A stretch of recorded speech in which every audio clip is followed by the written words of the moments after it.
WhatsApp guys, good morning everybody. Welcome to my YouTube channel Abhyas classes. जय हिंद, जय किसान साथियों। चलते हैं, आज का टॉपिक है समास। लेकिन इससे पहले हम लोगों ने जिस टॉपिक्स को क्लियर कर लिया, उन सभी टॉपिकों के बारे में एक बार चर्चा कर लेते हैं। मैं हूं अभय कुमार, आप लोग मेरे साथ बने रहें और जय अभय कुमार आप लोग यूट्यूब पे सर्च करते रहिए और सारा लेक्चर्स को पढ़ते रहिए। 10th में बिल्कुल मैं गारंटी के साथ कह रहा हूँ, 10th में जो व्याकरण का पोर्शन होगा, अगर जो मेरा ये पढ़ लिया, जो मेरा वीडियो लेक्चर्स पूरा देख लिया, मुश्किल से 20-10 यही मिनट्स का होता है मेरा लेक्चर्स, वो जो देख लिया वो पूरा यकीन मुझे कि संस्कृत में 50 मार्क्स डायरेक्टली यहाँ से ला देगा। कितना भाई? 50 मार्क्स यहाँ से लाएगा डायरेक्टली, जो पढ़ लिया अच्छे तरीके से। अनुवाद करना तो सीख गए होंगे लकार के हेल्प से। अब चलते हैं आगे की ओर। समास अभी जो मैं पढ़ाऊंगा, कहा था ना मैंने कि घोल के पिला दूंगा, तो बस घोल के पिला दूंगा। अभी जो बता रहा हूँ बस उसको ध्यानपूर्वक समझ जाओगे मेरे बच्चे, तो ये कंप्लीट हो जाएंगे। चलते हैं, समास क्या होता है। चलिए पहले एक बार देख लीजिए दोस्तों, स्क्रीनशॉट करना है, स्क्रीनशॉट कर लीजिए।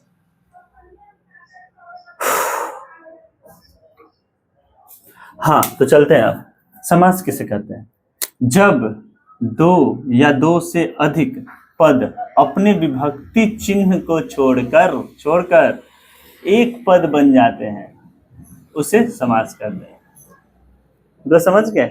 जब दो या दो से अधिक पद अपनी विभक्ति चिन्ह को छोड़कर एक पद बन जाते हैं, उसी को समास कहते हैं। ऐसे भी इसको समझ सकते हैं कि जब दो या दो प्रेम युगल पड़े हुए हों, अपने घर परिवार को सबको छोड़ के एक बन जाते हैं, तो इस प्रकार वो समास बन जाते हैं दोस्तों। ऐसे ही समझ सकते हैं, अपने घर को छोड़ दिया, अपने परिवार। देख रहे ना तेज प्रताप यादव को, सब अपना घर परिवार छोड़ के, बंगला गाड़ी छोड़ के अपने पास चले आए, तो भाई त्याग करके एक जगह आके मिलना ही समास कहलाता है। कहीं ना कहीं वही चीज है। जब दो या दो से अधिक पद अपने विभक्ति चिन्ह को छोड़कर एक पद बन जाते हैं, उसे समास कहते हैं। जैसे बलेनहीन में मतलब बल से हीन, कोई बलेनहीन का आ गया तो भाई बलहीन लिख जाएगा। राजा पुत्र मतलब राजा का पुत्र। देखिए इसमें जितना भी विभक्ति चिन्ह कारक का पढ़ाया गया है, अभी आगे जो पढ़ाएंगे उसमें आएगा ये सारी चीज। राजा का पुत्र, कर्ता ने कर्म को, ऐसे जो है ना सारे 8 विभक्ति चिन्ह, 7 विभक्ति, इन सारी चीज को पढ़ाया जाएगा। अभी फिलहाल ये समझ, राजा पुत्र, राजा का पुत्र, इस वजह से राजा पुत्र लिखा गया है, राजपुत्र छोड़ के इसमें लिखा गया। अब समास के कितने प्रकार होते हैं? तो समास को देखा जाए तो कहीं ना कहीं 7 प्रकार होते हैं। बहुत जगह ये उल्लेखित है कि 6 प्रकार होते हैं। ठीक है, 6 प्रकार होते होंगे, लेकिन मैं 7 भागों में इसको बांटा। वो सारी चीजों को देख लेते हैं। देख लेते पहला अव्ययी भाव समास। अव्ययी भाव समास क्या होता है? इसमें क्या होता है कि पूर्व पद प्रधान होते हैं। अब समझेंगे बेटा, पूर्व पद प्रधान क्या होता है समझते हैं। जैसे 2 पद होते हैं, जैसे लिखा हुआ है यहाँ निर्धनम लिखा हुआ है, धना नाम अभाव, यह हो गया है ना, निर्धनम मतलब धना नाम अभाव। तो ये क्या हो गया? तुम्हारा पूर्व पद हो गया। क्या हो गया? पूर्व पद। ये क्या हो गया भाई? ये हो गया उत्तर पद। क्या हो गया? ये उत्तर पद हो गया। 2 पद होते हैं, 2 पद मिलके ये बनता है, तो पूर्व पद उत्तर पद। समझ में आ गया पूर्व पद क्या होते हैं? तो अव्ययी भाव समास, जो मेरा अव्ययी भाव समास है, उसमें पूर्व पद क्या होता है? प्रधान होता है। अव्ययी भाव समास में क्या होता है? पूर्व पद प्रधान होता है। और दूसरा होता है तत्पुरुष समास। तत्पुरुष समास में उत्तर पद प्रधान होते हैं।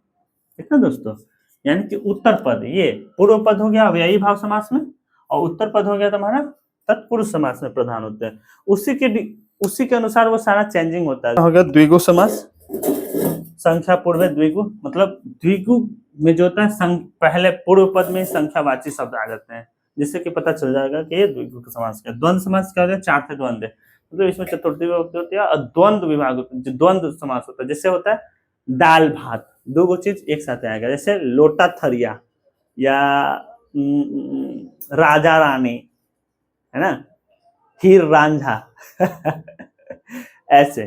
तो आप देख सकते हैं दोस्तों। और जैसे हीर और रांझा, इसमें और क्या होता है? विभक्ति और जो होता है वो लुप्त हो जाता है। अब चलते हैं इसके आगे, कर्मधारय समास। कर्मधारय समास में क्या होता है? समान अधिकरणम तत्पुरुष। समान अधिकरण का तत्पुरुष होता है। बहुव्रीहि समास में अन्य पद प्रधान होते हैं, उसको बहुव्रीहि समास कहते हैं, नियत समास। अब आगे चलते हैं, समझते हुए इसको बताते हैं कि क्या होता है। समझ अव्ययी भाव समास, पूर्व पद प्रधान है अव्ययी। इसमें क्या बताया अभी, पूर्व पद जिसमें प्रधान होता है उसमें अव्ययी भाव समास होता है। पूर्व पद क्या होता है, उत्तर पद क्या होता है, ये चीज। तत्पुरुष में उत्तर पद प्रधान जो होता है उसे तत्पुरुष समझ के द्विगु संख्या पूर्व वाले पद में वो तुम्हारा संख्यावाची शब्द होते हैं। चार द्वंद्व में इसमें चतुर्थी विभक्ति और दोनों ये अंक चलते हैं, यहाँ समझ। अब यही भाव समास का होता है। जिन समासिक पद, यहाँ देखिएगा, जिस समासिक पद का पूर्व पद संख्यावाची होता है उसे अव्ययी भाव समास कहते हैं दोस्तों।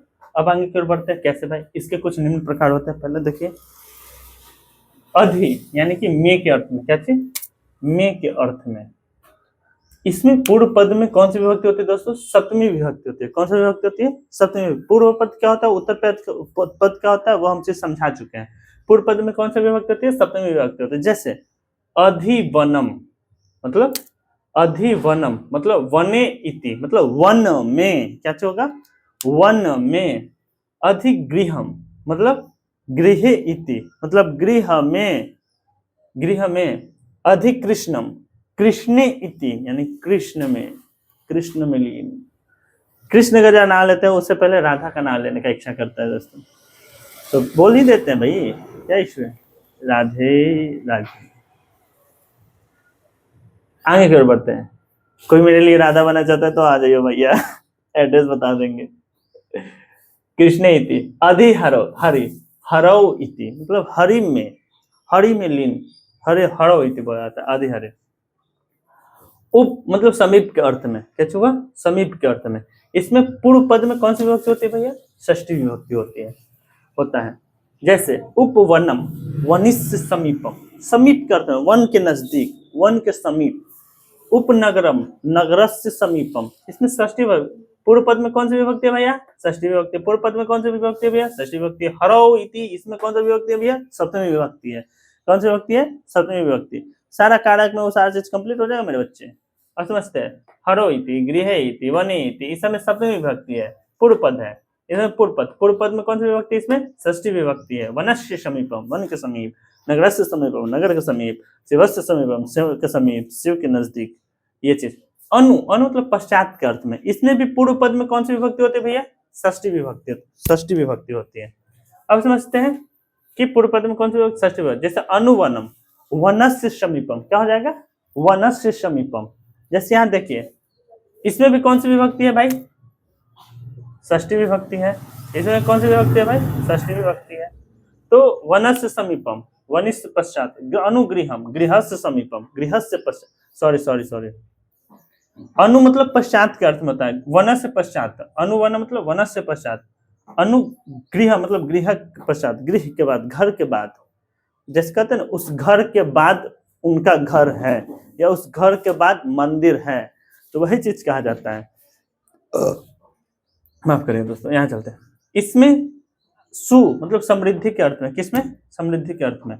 अब इसमें पूर्व पद में ही षष्ठी विभक्ति होती है, अब पूर्व पद के अनुसार ही वो चीज ये होता है, समझ में आई बात है। जैसे सुराष्ट्रम राष्ट्रानाम समृद्धि, देखिए इसमें भी षष्ठी विभक्ति है कि नहीं, राष्ट्रानाम षष्ठी विभक्ति है। राज्यानाम षष्ठी विभक्ति है भाई, है ना। तो भाई पूर्व पद में ही षष्ठी विभक्ति हो जाता है। राष्ट्रानाम समृद्धि, राष्ट्र का समृद्धि।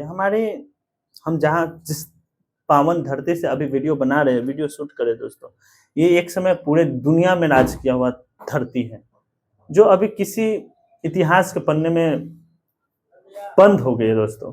ये पाटलिपुत्र की धरती है, ये चंद्रगुप्त मौर्य की धरती है।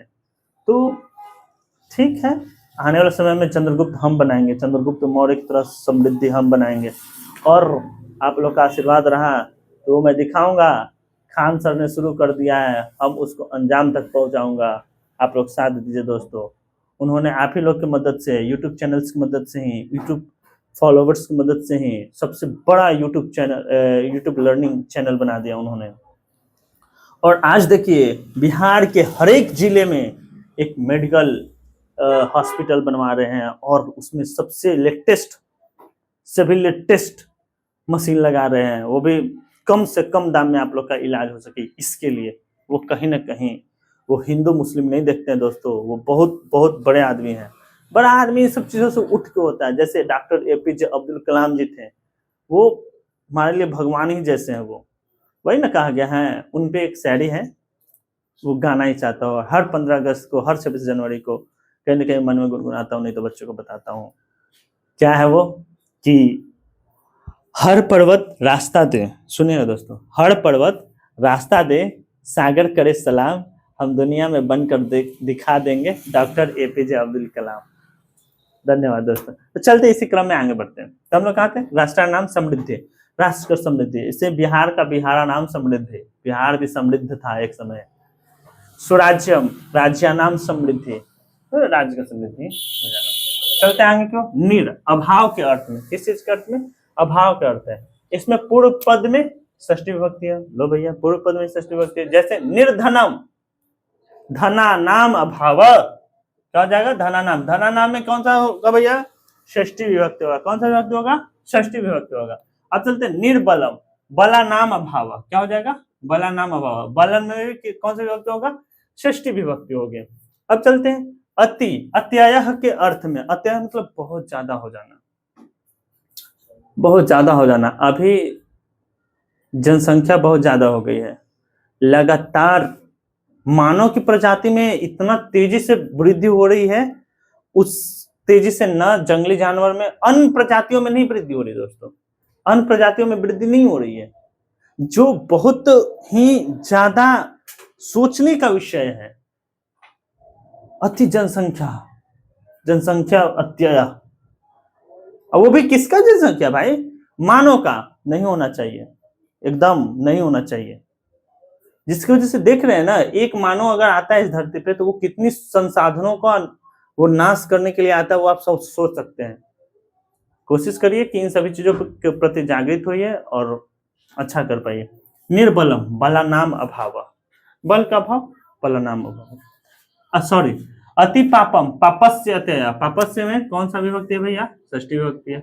अति तापम, तापस्य अत्यय, षष्ठी विभक्ति। कष्टस्य अत्यय, अति कष्टम, कष्टस्य अत्यय, कहेंगे सप्तमी विभक्ति, षष्ठी विभक्ति पूर्व पद में, ठीक।